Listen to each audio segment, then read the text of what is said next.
Rebirth of mister king episode 14। जैसे ही नंदिनी की car villa बाहर निकली, ठीक उसी वक्त दूसरी तरफ से अभिमन्यु की कार विला के अंदर आए। इप्शिता अभिमन्यु को देखकर वहीं रुक गई। उसके चेहरे की जो मुस्कुराहट थी वो ऑटोमेटिक ही गायब हो गई। अभिमन्यु की कार गेट पर आकर रुकी और अभिमन्यु कार से उतरते ही इप्शिता की तरफ देखने लगा।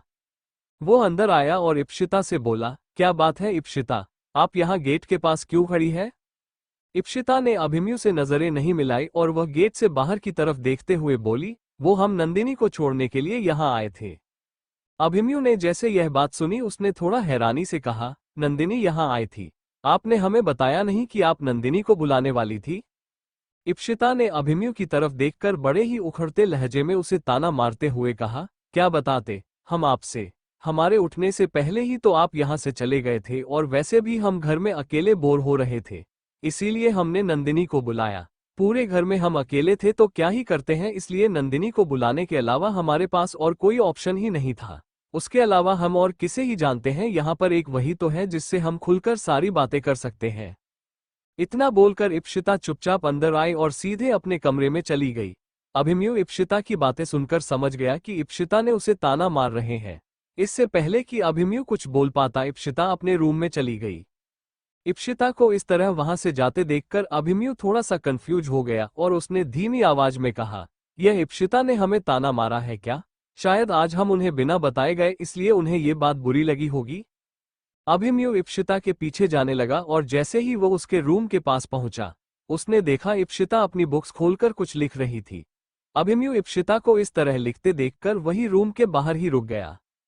उसने अपने मन में कहा, इप्शिता अभी शायद अपने एग्जाम को लेकर टेंशन में है और अगर हम अभी उनके पास गए और उनसे कोई बात की तो कहीं और ज्यादा टेंशन में ना आ जाए। वो पहले ही अपने एग्जाम को लेकर टेंशन में है, इसलिए अभी हमारा उनसे बात ना करना ही बेहतर होगा। अभिमन्यु इतना बोलकर अपने रूम में चला गया।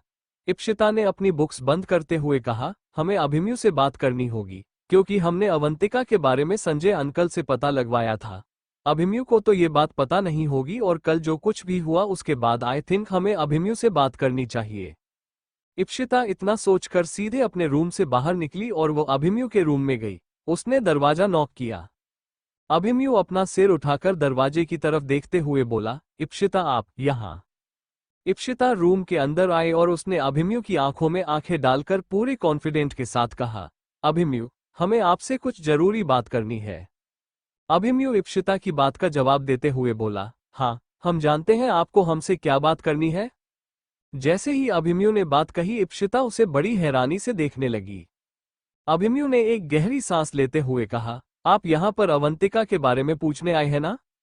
इप्शिता ने बहुत ही ज्यादा हैरान होते हुए अपने कदम अभिमन्यु की तरफ बढ़ाए और वो उसके बिल्कुल सामने आकर खड़ी हुई।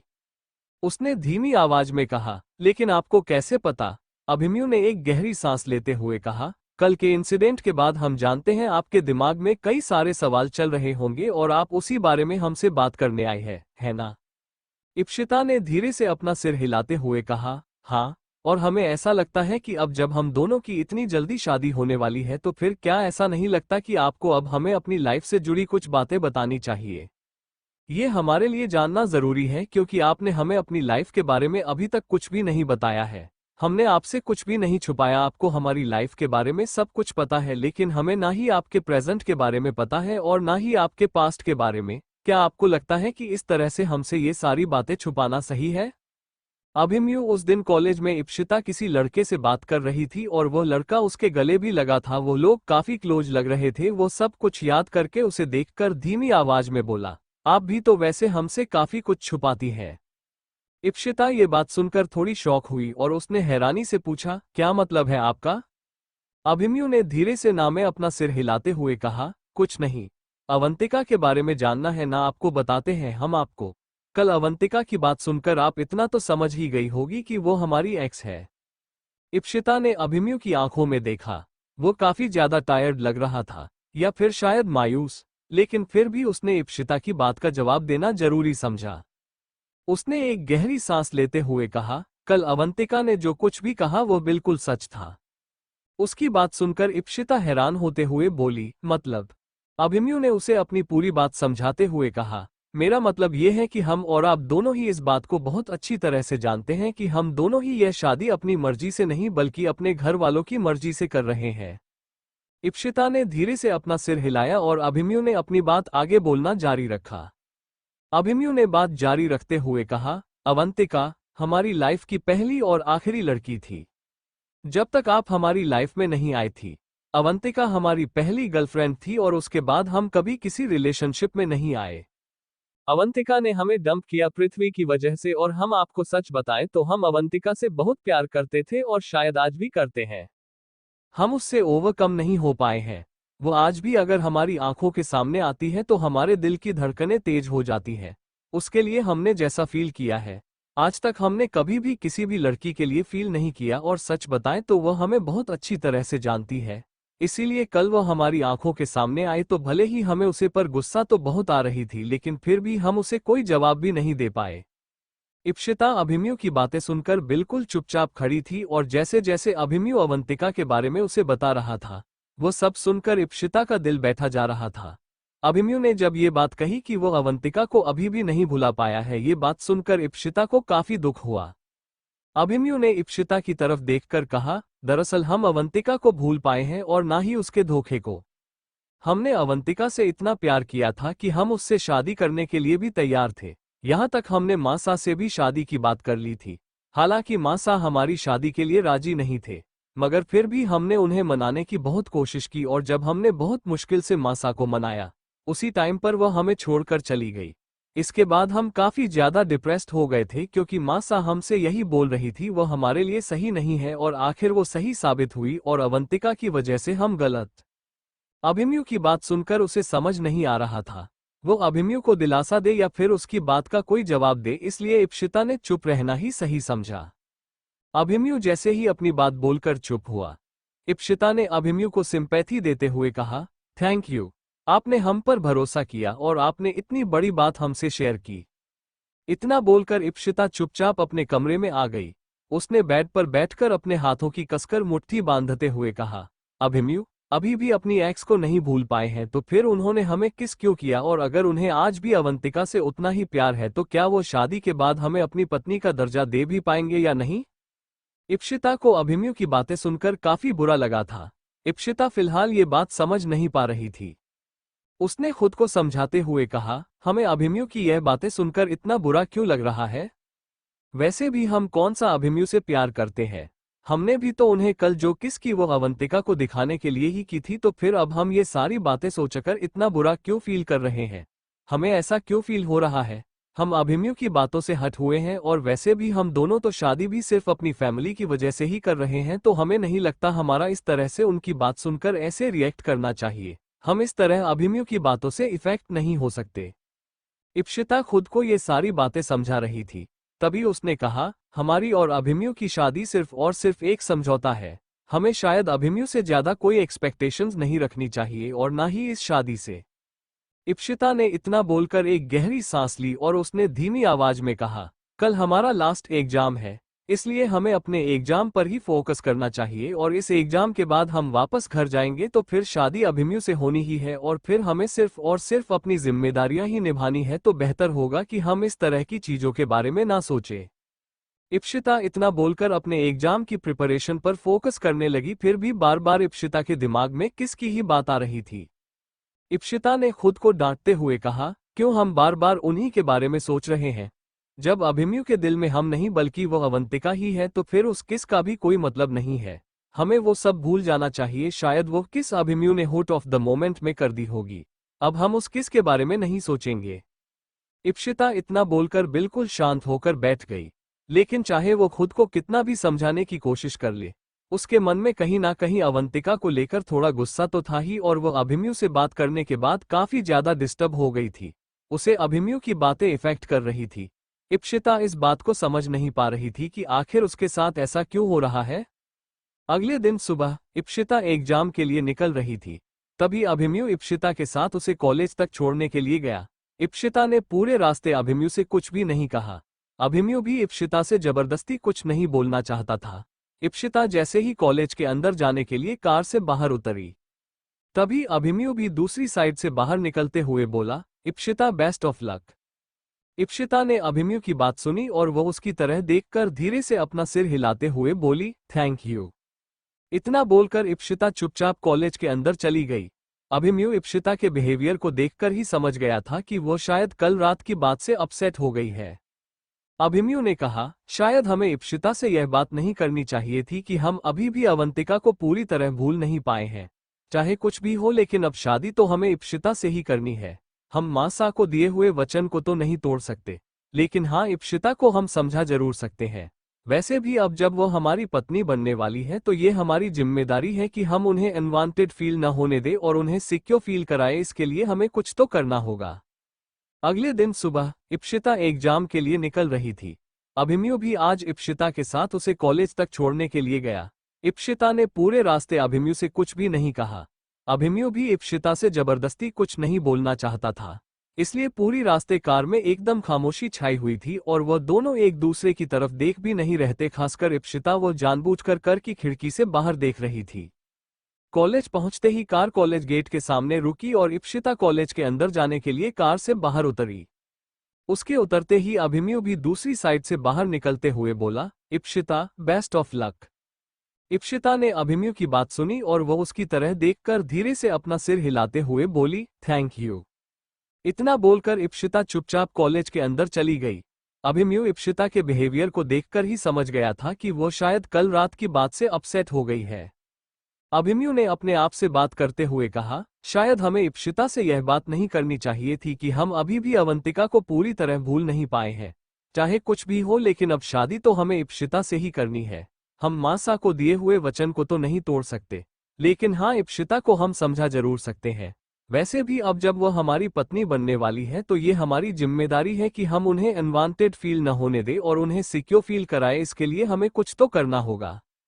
अभिमन्यु इतना सोचकर कार में बैठा।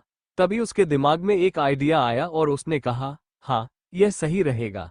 इसी बहाने इप्शिता के साथ थोड़ा टाइम स्पेंड कर पाएंगे। इप्शिता काफी ज्यादा डिस्टर्ब थी, इसलिए आज का उसका एग्जाम पहले के दोनों एग्जाम जितना अच्छा नहीं गया, लेकिन फिर भी ठीक ठाक था और उसे इतना तो विश्वास था कि वह पास हो जाएगी। इसलिए अपने एग्जाम को फिनिश करने के बाद नंदिनी के साथ वह हॉल से बाहर निकल ही रही थी कि तभी उसने देखा कि ध्रुव वहां पर खड़ा था। उसे देखकर ऐसा लग रहा था जैसे मानो वो उन दोनों के ही आने का वेट कर रहा हो। इप्शिता और नंदिनी ध्रुव के पास जाकर बोली, क्या बात है ध्रुव, तुम यहाँ क्या कर रहे हो? आज तो तुम्हारा एग्जाम भी था, तो फिर अब तुम यहाँ पर किसका वेट कर रहे हो? ध्रुव ने नंदिनी और इप्शिता दोनों को साइड हग करते हुए कहा, अरे तुम दोनों का आज लास्ट एग्जाम था ना, और ईशु तुम्हारी तो शादी भी हो जाएगी, तो फिर तुमसे तो शायद अब मिलने को भी ना मिले। इसलिए मैंने सोचा तुम्हें एक गुड बाय बोलने के लिए आ जाऊं। इप्शिता ध्रुव की बात सुनकर बेमन से मुस्कुराते हुए बोली, अच्छा हुआ जो आ गए तुम, वरना सच में अब तो शायद ही हमें कभी दोबारा मुंबई आने को मिले। ध्रुव इप्शिता का हाथ पकड़ते हुए बोला, लेकिन सच बताऊं तो मैं तुम्हें बहुत मिस करूंगा। इप्शिता ध्रुव की बात सुनकर मुस्कुराते हुए बोली, हम भी।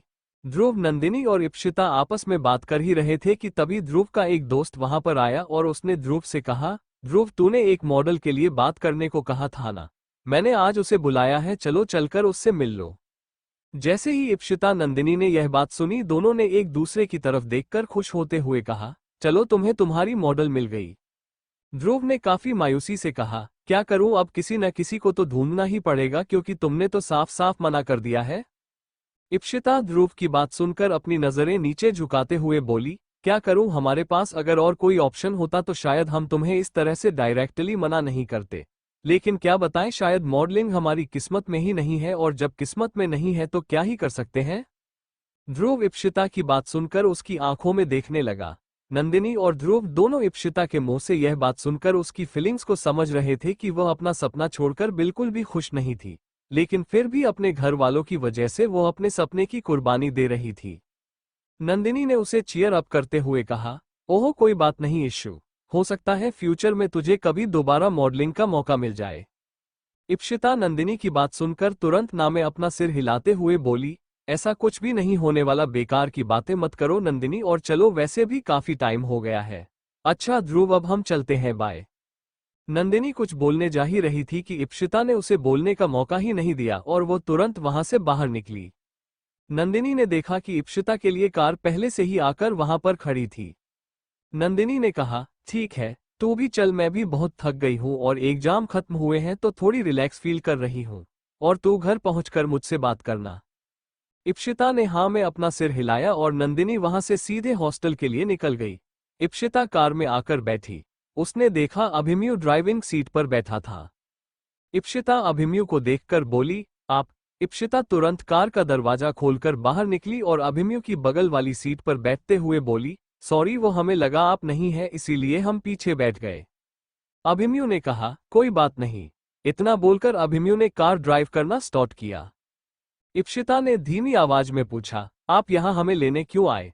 ड्राइवर को क्यों नहीं भेजा आपने?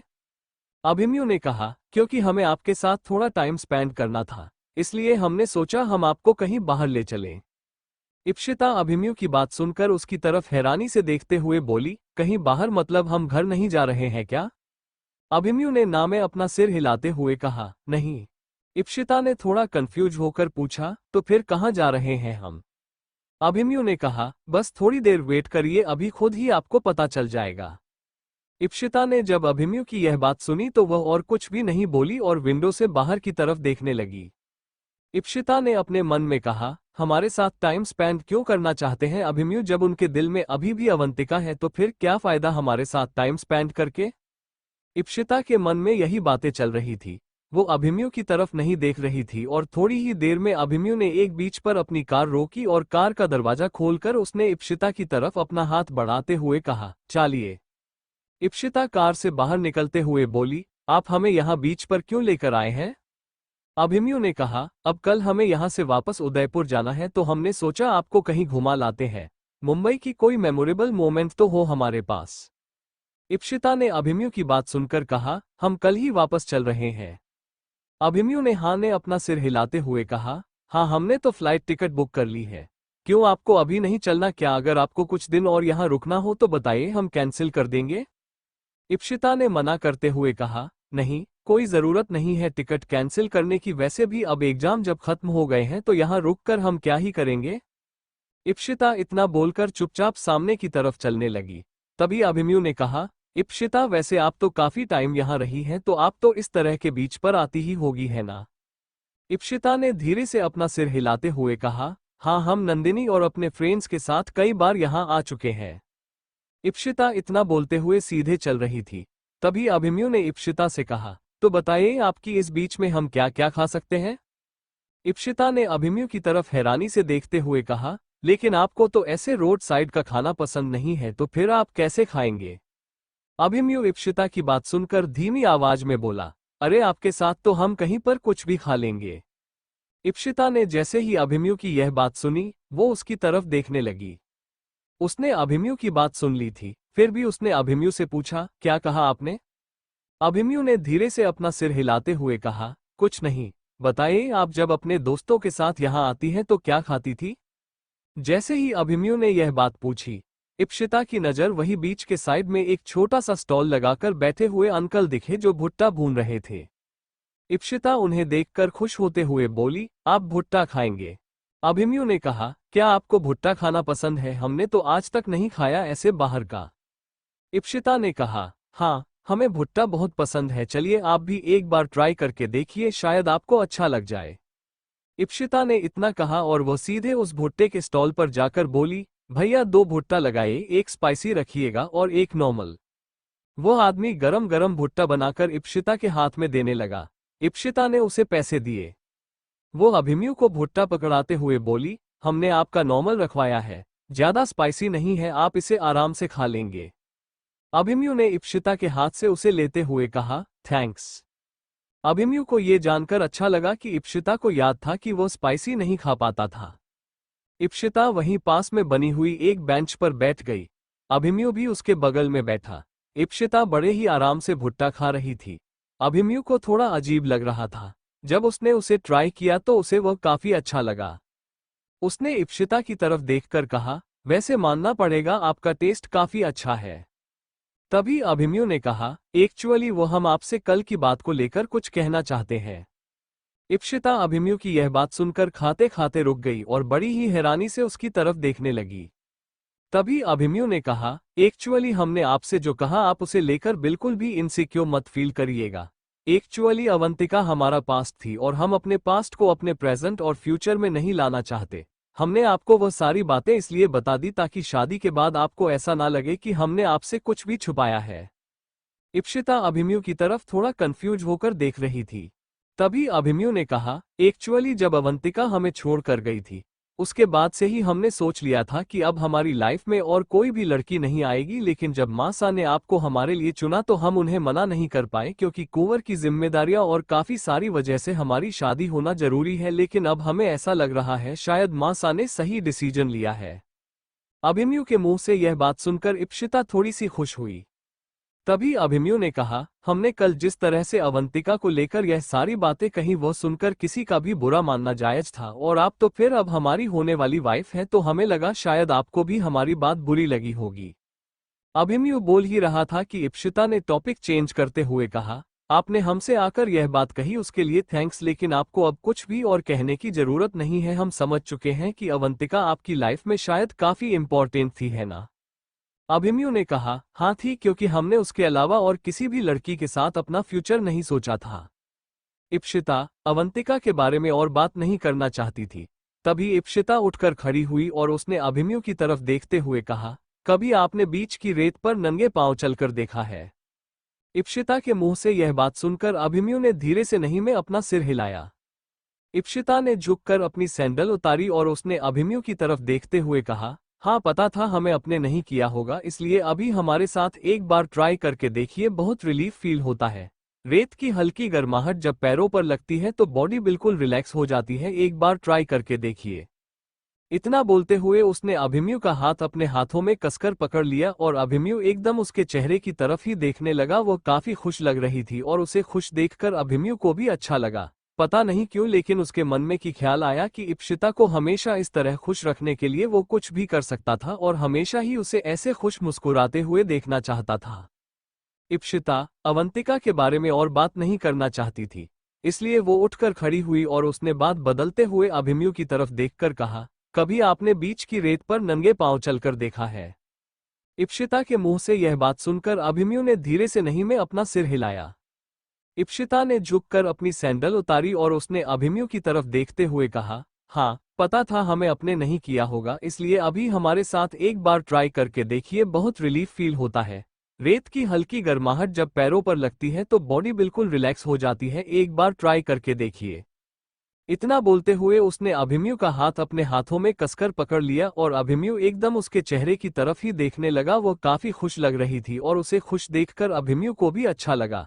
पता नहीं क्यों, लेकिन उसके मन में की ख्याल आया कि इप्सिता को हमेशा इस तरह खुश रखने के लिए वो कुछ भी कर सकता था और हमेशा ही उसे ऐसे खुश मुस्कुराते हुए देखना चाहता था। अभिमन्यु ने ना में अपना सिर हिलाते हुए कहा, नहीं हमें आदत नहीं है, हमें नहीं लगता हमारा ये ट्राई करना सही होगा। एक्चुअली हमें नंगे पैर चलने की बिल्कुल भी आदत नहीं है।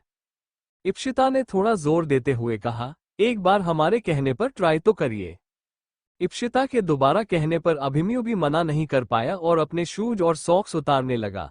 उसके बाद अभिमन्यु ने गर्म रेत पर अपना पैर रखा और सच में उसे काफी अच्छा लग रहा था। उसने इप्सिता की तरह देखकर मुस्कुराते हुए कहा, हाँ ये तो सच में काफी रिलैक्सिंग है। इप्सिता ने अभिमन्यु का हाथ पकड़ते हुए कहा, उठिए।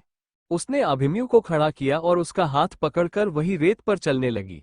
इप्सिता ने ये सब कुछ पहले से नहीं सोचा था, लेकिन अभी वो बस अवंतिका का टॉपिक क्लोज करना चाहती थी, इसलिए उसने अभिमन्यु को इस तरह रेत पर चलने के लिए कहा। अभिमन्यु भी बिना कुछ कहे चुपचाप इप्सिता का हाथ पकड़कर उस रेत पर चल रहा था।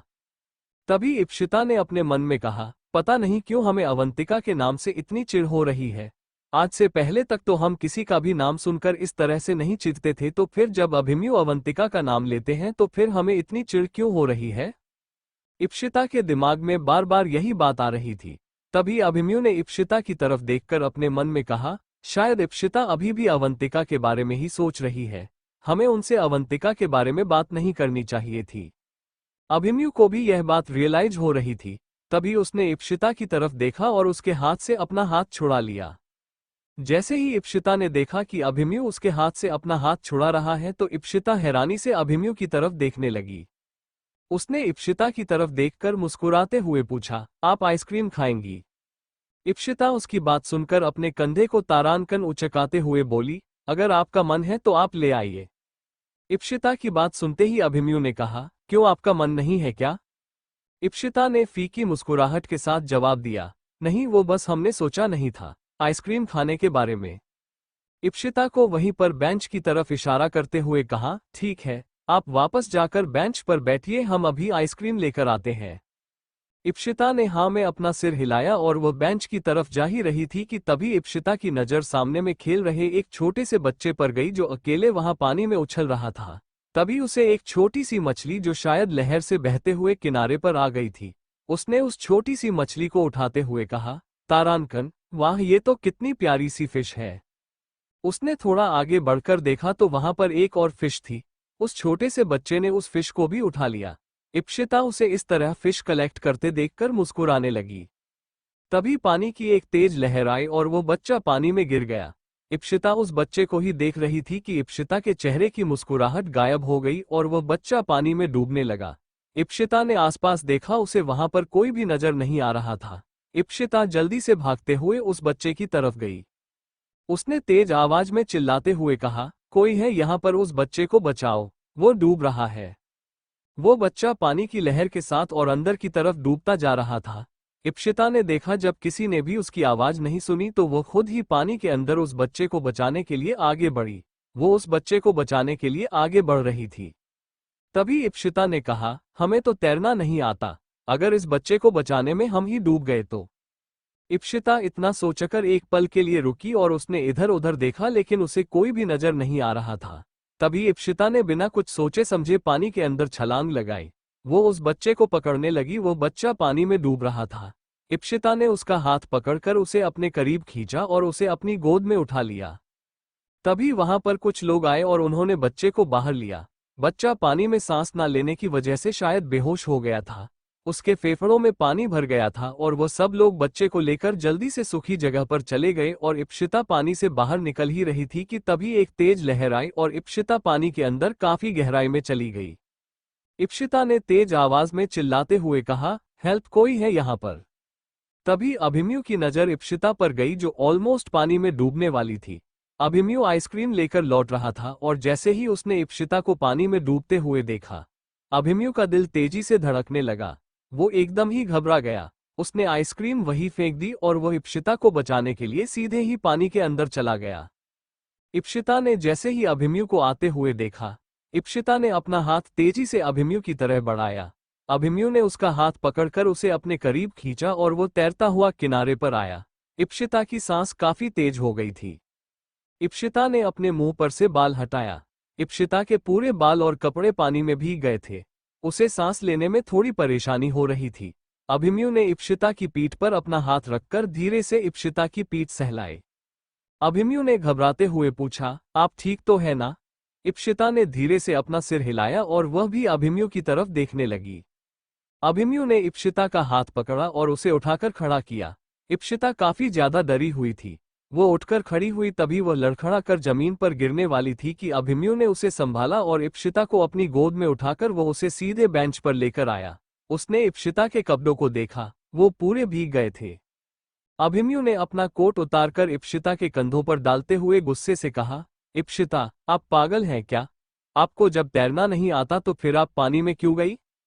इप्शिता ने धीमी आवाज में कहा, वो बच्चा डूब रहा था, अगर हम उसे बचाने नहीं जाते तो शायद वह मर जाता। इप्शिता इतना बोलकर चुप हुई। अभिमन्यु ने इप्शिता को डांटते हुए कहा, लेकिन आपको तैरना नहीं आता ना, तो आप इस तरह से किसी को बचाने कैसे जा सकती है, वह भी इतने गहरे पानी में। अभी अगर आपको कुछ हो जाता तो हमारा क्या होता? हमारा मतलब यह है कि हम आपके मम्मी पापा को क्या जवाब देते? इप्शिता अभिमन्यु की बात सुनकर थोड़ा हैरान हो गई। उसने अभिमन्यु के चेहरे की तरफ देखा, वो अभी भी काफी गुस्से में लग रहा था। उसने अपनी नजरें नीचे झुकाकर दबी हुई आवाज में कहा, आई एम सॉरी, हमें नहीं पता था कि हम एक लहर से इतनी गहराई में चले जाएंगे और हम अपने सामने उस छोटे से बच्चे को मारता हुआ नहीं देख सकते थे, इसलिए हमें पानी में जाना पड़ा। अभिमन्यु इप्शिता की बात सुनकर इप्शिता की आंखों में आंखें डालकर देखने लगा। अभिमन्यु ने अपने मन में कहा, कोई दूसरे की जान बचाने के लिए अपनी जान खतरे में कैसे डाल सकता है? ये लड़की बिल्कुल पागल है। अभिमन्यु इप्सिता को देखकर यह बात अपने मन में सोच ही रहा था कि इप्सिता ने धीरे से अपनी नजरें उठाई और उसने देखा अभिमन्यु से घूर कर देख रहा है, तो इप्सिता को लगा कि शायद वो उसे फिर से डांटने वाला है। इसलिए इप्सिता ने पहले ही सॉरी बोलते हुए कहा, आई एम सॉरी, हमने बोला ना, आज के बाद हम ऐसा नहीं करेंगे। आप प्लीज हमें ऐसे घूर कर देखना बंद करिए, हमें डर लग रहा है। इप्सिता की बात सुनकर अभिमन्यु ने धीरे से अपना सिर हिलाया और उसने इप्सिता का हाथ पकड़ते हुए कहा, चलिए अब हम जल्दी घर वापस चलते हैं वरना आपको ठंड लग जाएगी। इप्सिता ने धीरे से अपना सिर हिलाया और वह झुककर अपनी सैंडल को उठाने लगी। उसने अभिमन्यु से और कुछ भी नहीं कहा और चुपचाप अभिमन्यु के पीछे चलते हुए कार के पास आई और अपनी साइड का कार का दरवाजा खोलकर कार की ड्राइविंग सीट के बगल वाली पैसेंजर सीट पर बैठ गई, क्योंकि अभिमन्यु अब तक ड्राइविंग सीट पर बैठ गया था। इप्सिता के बैठते ही अभिमन्यु ने कार स्टार्ट की और थोड़ी ही देर में इप्सिता और अभिमन्यु घर पहुंच गए, क्योंकि अभिमन्यु का वो विला सी साइड से काफी नजदीक था। कार रुकते ही इप्सिता तुरंत घर के अंदर आई। गीले कपड़ों की वजह से इप्सिता को हल्की ठंड लग रही थी। जैसे ही इप्सिता घर के अंदर पहुंची, इप्सिता को एक तेज छींक आए। उसे इस तरह छींकते देखकर अभिमन्यु ने कहा, आपको सर्दी हो गई क्या? इप्सिता ने ना में अपना सिर हिलाते हुए कहा, नहीं, वह तो बस छोटी सी छींक थी, हम चेंज कर लेते हैं। अभिमन्यु ने धीरे से अपना सिर हिलाया और इप्सिता तुरंत अपने रूम में चेंज करने के लिए चली गई। अभिमन्यु भी अपने रूम में गया, क्योंकि कपड़े उसके भी गले थे। इप्सिता ने कपड़े चेंज किए और इप्सिता को ठंड लग रही थी। इप्सिता तेज आवाज में छींकी। उसने टिश्यू पेपर लेकर अपनी नाक को पोंछा। उसने धीमी आवाज में कहा, अभिमन्यु शायद ठीक कह रहे थे, हमें सर्दी हो गई है। इप्सिता इतना बोलकर अपने बेड पर बैठी। तभी इप्सिता का फोन बजा। उसने अपना मोबाइल फोन उठाकर देखा तो उसमें उदय की कॉल आ रही थी। इप्सिता ने जल्दी से कॉल पिकअप किया और वह खुश होते हुए बोली, उदय भाई कैसे हैं आप? उदयवीर ने इप्सिता की आवाज सुनकर मुस्कुराते हुए कहा, हम बहुत अच्छे हैं, हमारी इशी कैसी है आप? और आज तो हमारी इशी के एग्जाम खत्म हो गए हैं ना? इप्सिता ने उदय की बात सुनकर उसकी बात का जवाब देते हुए कहा, हाँ भाई, एग्जाम्स खत्म हो गए हैं। इप्सिता इतना बोली ही थी कि उसे फिर से छींक आ गई। इप्सिता के छींकने की आवाज सुनकर उदय ने कहा, क्या बात है, आपको जुकाम हुआ है क्या इशी? कुछ ठंडा खाया आपने? इप्सिता ने उदय को समझाते हुए कहा, अरे नहीं भाई, हमने कुछ ठंडा नहीं खाया है, वो एक्चुअली पानी में थोड़ा भीग गए थे, इस वजह से शायद थोड़ी ठंड लग गई है। उदय ने पूछा, कैसे भीग गई? वहां पर बारिश हो रही है क्या? इप्सिता ने अपने मन में सोचा, ये उदय भाई भी कितने सवाल करते हैं, अब हम इन्हें ये तो नहीं बता सकते कि हम खुद ही जाकर पानी में कूद गए थे, जिसकी वजह से हमें सर्दी हो गई, क्योंकि अगर हमने ये बताया तो भाई और ज्यादा फिक्र करेंगे। इप्सिता ने थोड़ी देर तक कुछ नहीं बोला तो दूसरी तरफ से उदय की आवाज आई, क्या हुआ इशी? आप हमारी बात सुन रही है ना? इप्सिता ने बात संभालते हुए जवाब दिया, हाँ भाई, हम सुन रहे हैं और वो बस थोड़ा सा ही भीगे थे, आप फिक्र मत करिए, हम ठीक है। उदय ने भी फिर आगे और कुछ नहीं पूछा। ठीक है, ध्यान रखो और थोड़ी अदरक वाली चाय पी लो, आराम मिलेगा इससे। इप्सिता ने भी उसकी बात सुनकर कहा, जी भाई, हम पी लेंगे। वैसे आप बताइए, आपने हमें कॉल क्यों किया था? उदय के पूछने पर इप्सिता ने कहा, अरे नहीं भाई, हमने कुछ ठंडा नहीं खाया है, वो एक्चुअली पानी में थोड़ा भीग गए थे, इस वजह से शायद थोड़ी ठंड लग गई है। उदय ने पूछा, कैसे भीग गई? वहां पर बारिश हो रही है क्या? इप्सिता ने अपने मन में सोचा, ये उदय भाई भी कितने सवाल करते हैं, अब हम इन्हें ये तो नहीं बता सकते कि हम खुद ही जाकर पानी में कूद गए थे, जिसकी वजह से हमें सर्दी हो गई, क्योंकि अगर हमने ये बताया तो भाई और ज्यादा फिक्र करेंगे। इप्सिता ने थोड़ी देर तक कुछ नहीं बोला तो दूसरी तरफ से उदय की आवाज आई, क्या हुआ इशी? आप हमारी बात सुन रही है ना? इप्सिता ने बात संभालते हुए जवाब दिया, हाँ भाई, हम सुन रहे हैं और वो बस थोड़ा सा ही भीगे थे, आप फिक्र मत करिए, हम ठीक है। उदय ने भी फिर आगे और कुछ नहीं पूछा। ठीक है, ध्यान रखो और थोड़ी अदरक वाली चाय पी लो, आराम मिलेगा इससे। इप्सिता ने भी उसकी बात सुनकर कहा, जी भाई, हम पी लेंगे। वैसे आप बताइए, आपने हमें कॉल क्यों किया था? उदय ने उसकी बात का जवाब देते हुए पूछा, हम तो बस ये पूछ रहे थे कि तुम वापस कब आ रही हो। तुम्हारे सारे एग्जाम तो खत्म ही हो गए हैं और तुम्हें पता है, यहाँ पर मम्मी और पापा शादी की तैयारी में कुछ ज्यादा ही बिजी हो गए हैं। इप्सिता ने बताया, हाँ भाई, आप फिक्र मत करिए, हम कल ही वापस आ रहे हैं। उदय की बात सुनकर खुश होते हुए बोला, ठीक है, फिर जल्दी आओ, हमने इन दोनों तुम्हें बहुत मिस किया, हम तुम्हारा वेट करेंगे। उसने उदय की बात का जवाब देते हुए कहा, भाई हमने भी आपको बहुत मिस किया और हम कल आपसे मिलते हैं, और वैसे भी अभी हमें अपनी पैकिंग करनी है। उदय ने उसकी बात सुनकर कहा, ठीक है, तुम आराम से पैकिंग कर लो, हम बाद में तुमसे बात करते हैं। इतना बोलकर उदय ने कॉल कट कर दिया और इप्शिता के सिर में हल्का दर्द हो रहा था। उसे बार बार छींक आ रही थी।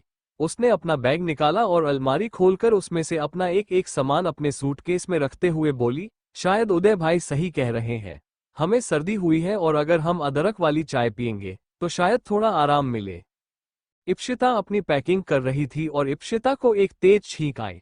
अभिमन्यु जो इप्शिता के कमरे के पास से निकल रहा था, उसने जैसे ही इप्शिता की आवाज सुनी, वो इप्शिता के रूम में आया और उसने देखा इप्शिता अपने कपड़ों की पैकिंग कर रही थी। अभिमन्यु उसके पास आकर बोला, क्या बात है, आपकी तबीयत तो ठीक है ना इप्शिता? अभिमन्यु की आवाज सुनकर इप्शिता उसकी तरफ देखते हुए बोली, हाँ, हम बिल्कुल ठीक हैं। अभिमन्यु को उसकी बात पर जरा भी भरोसा नहीं हुआ, इसलिए वह आगे बढ़कर उसके पास आया और उसे पैकिंग करते हुए देखकर बोला, ये क्या कर रही हैं आप? इप्शिता ने कहा, अपने ही तो बताया था टिकट बुक कर ली है और हमारी कल की फ्लाइट है ना, तो हम बस अपना सामान पैक कर रहे हैं।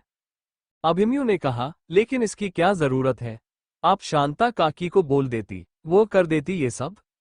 अभिमन्यु की बात का जवाब देने जा रही थी कि तभी उसे तेज छींक आई और उसने अपना हाथ मुंह पर लगाते हुए कहा, सॉरी, लेकिन हमने सोचा हमारे थोड़े से ही तो कपड़े हैं, पैक करने में कितनी देर लगेगी, तो इसके लिए क्यों हम शांता काकी को परेशान करें, और वैसे भी वह तो पहले ही इतना काम करती है, हमने सोचा कि यह तो हम खुद ही कर लेंगे। अभिमन्यु इप्शिता को इस तरह छींकते देखकर बोला, नहीं, कोई जरूरत नहीं है ये सब करने की, और वैसे भी आपकी तबीयत हमें बिल्कुल भी ठीक नहीं लग रही है। इप्शिता बेड पर बैठकर अपना सर पकड़ते हुए बोली, हाँ, शायद पानी में पीने की वजह से थोड़ी ठंड लगी है और इस वजह से हमारा सर भी थोड़ा भारी लग रहा है, लेकिन शायद हम रात में सोएंगे और थोड़ा रेस्ट करेंगे तो ठीक हो जाएंगे।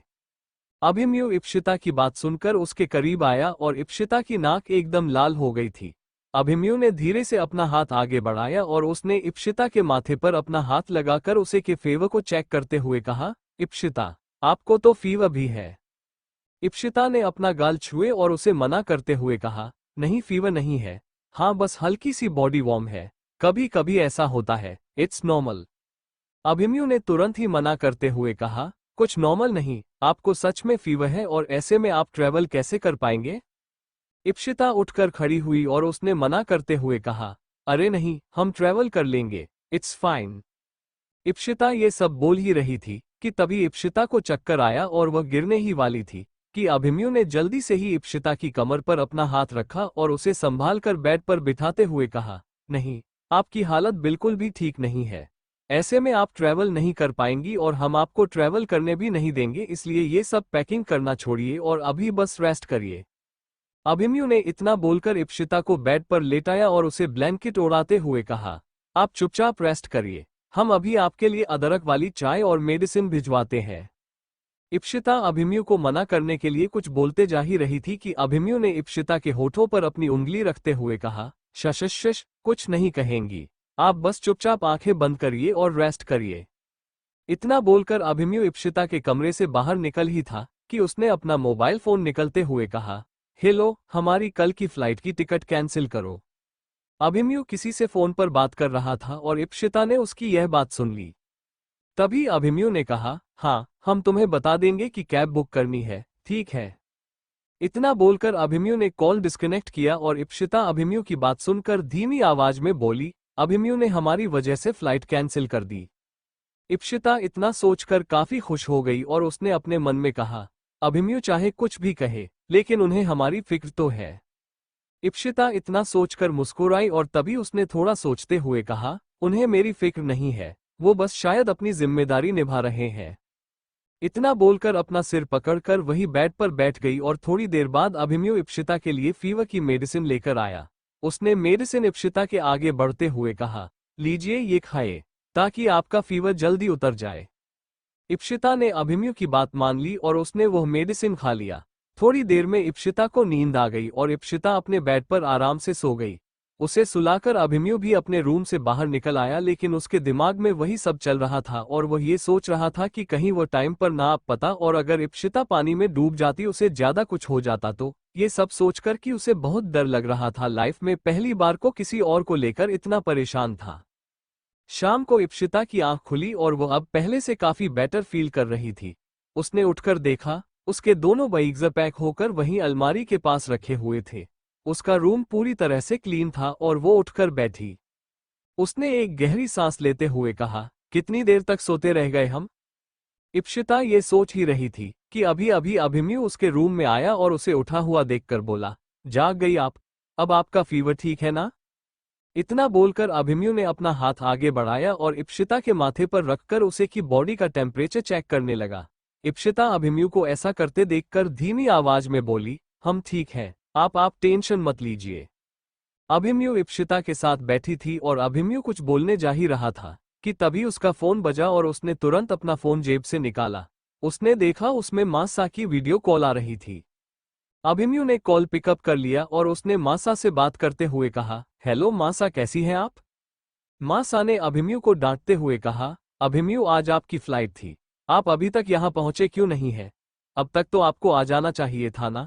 अपने फ्लाइट क्यों कैंसिल की? क्या आप हमें इसका रीजन बताएंगे? इप्शिता ने मासा की डांट सुनकर अपने सिर नीचे झुका लिया, क्योंकि उसकी वजह से ही अभिमन्यु को डांट सुननी पड़ रही थी। अभिमन्यु ने बहुत ही सहूलियत से जवाब देते हुए कहा, एक्चुअली मासा, वो इप्शिता की तबीयत खराब हो गई थी, उन्हें फीवर आ गया, इसलिए हमने सोचा एक दिन अगर और रुक जाएंगे तो क्या हो जाएगा। वैसे भी आप परेशान मत होइए, अब इप्शिता की तबीयत तब ठीक है और हम दोनों कल की फ्लाइट से वापस आ जाएंगे। मासा ने इप्शिता की बात सुनी और वह बड़े ही धीमी आवाज में बोली, ठीक है, इप्शिता का ध्यान रखिएगा और हमारी बात बहुत अच्छे से समझ लीजिए।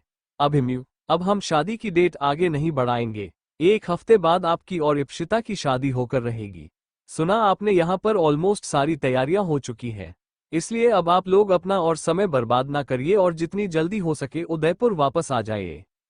अभिमन्यु ने कहा, ठीक है मासा, हम आपकी बात समझ गए। इप्शिता मासा की सारी बातें सुनकर अपने मन में बोली, हमें शायद अभिमन्यु की बात नहीं माननी चाहिए थी, हमें एक दिन और यहाँ नहीं रुकना चाहिए था, हमारी वजह से अभिमन्यु को इतना कुछ सुनना पड़ गया। इप्शिता ये सब सोच रही थी कि तभी अभिमन्यु ने फोन वापस अपनी जेब में रख दिया। वो इप्शिता से इससे पहले कि कुछ बोल पाता, इप्शिता ने बड़ी गिल्टी फील करते हुए कहा, आई एम सॉरी, आपको हमारी वजह से मासा से डांट सुनाई पड़ी, हम ऐसा बिल्कुल भी नहीं चाहते थे। लेकिन इप्शिता बोल ही रही थी कि अभिमन्यु ने उसके मुंह पर अपनी उंगली रखकर उसे चुप करते हुए कहा, आपको हमें सॉरी बोलने की कोई जरूरत नहीं है और वैसे भी हमने कल की टिकट बुक कर ली है, हम कल वापस घर चलेंगे। इप्शिता ने धीरे से अपना सिर हिलाया। इप्शिता अभिमन्यु की तरफ देख रही थी कि अभिमन्यु ने मुस्कुराते हुए कहा, आप मुझे लीजिए, फिर हम डिनर करते हैं।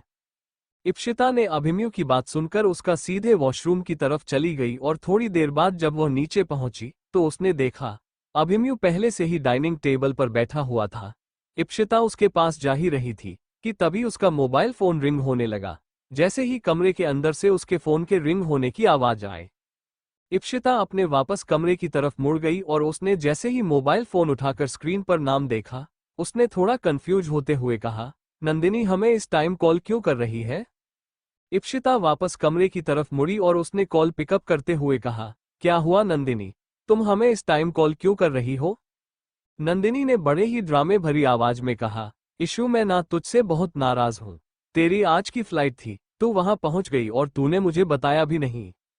इप्शिता नंदिनी की बात सुनकर बोली, अरे कैसी बात कर रही है यार तू, मेरी आज फ्लाइट थी लेकिन मैं गई नहीं क्योंकि मुझे हल्का फीवर था और अभिमन्यु ने फ्लाइट ही कैंसिल कर दी। जैसे ही इप्शिता ने यह बात कही, नंदिनी उसकी बात सुनकर बोली, क्या हो गया तुझे, तुझे फीवर कैसे आ गया? इप्शिता ने कहा, अरे वो बस थोड़ा सा पानी में भीग गई थी इस वजह से, अरे तू परेशान मत हो, मैं बिल्कुल ठीक हूँ। इप्शिता की यह बात सुनकर नंदिनी ने पूछा, अच्छा तो फिर बता तू कब चल रही है? तुझे पता है मैंने सोचा था कि मैं भी तेरे साथ ही चलूंगी क्योंकि अब तेरी शादी में ज्यादा टाइम बचा नहीं है, तो फिर मैं सोच रही थी अगर तेरे साथ ही चाल चलूंगी तो ठीक रहेगा और वैसे भी मैंने सारी पैकिंग तो कर ही ली है। बता मुझे कब की है तेरी फ्लाइट, मैं भी अपनी फ्लाइट उसी दिन की बुक कर लेती हूँ। Thank you for listening. मुझे उम्मीद है आपको ये स्टोरी पसंद आई होगी। अगर आपको पसंद आई है तो प्लीज लाइक और कमेंट करना ना भूलें और मोर स्टोरीज के लिए सब्सक्राइब करें। मिलते हैं नेक्स्ट वीडियो में।